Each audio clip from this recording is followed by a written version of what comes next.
E cum să băga cineva pe acolo pe sub invers. Da, păi să vezi cum să stau cu picioarele în sus. Da, uite unde e celălalt.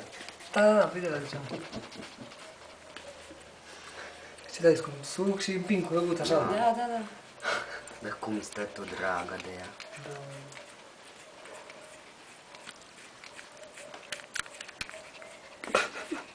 Ce să din cald. Știu, asta e Lisa, cred că.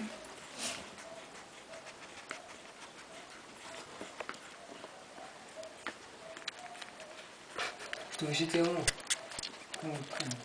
Stai la rând. Nu pot să le am repede 6 săptămâni. Și acum nu e cât au, spune că stau, 4. Nu, Și 3 săptămâni, mă gândeam că sunt mici, nu. E chinul, mama. Oricum, înainte vii și stai eu cu 2 zi la noi pe el. Ne jucăm cu el. Și tu para mea. Ce scump e.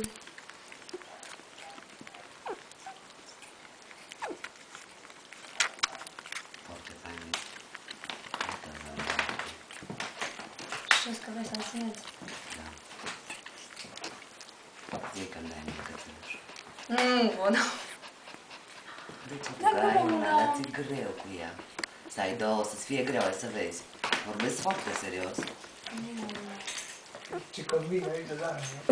Serios vreau cățeluș și tu așa de drăgăstoasă îi, că numai de aia, înțelegi? Foarte iubitoare. În comparație cu căței și ei, da. Uite ce poți să cu răbuțe în sus.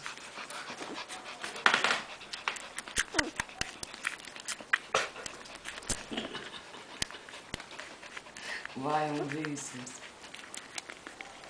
Cum se întorc? Să ajungă la sfârșit. Dar crede cu minte, iubita.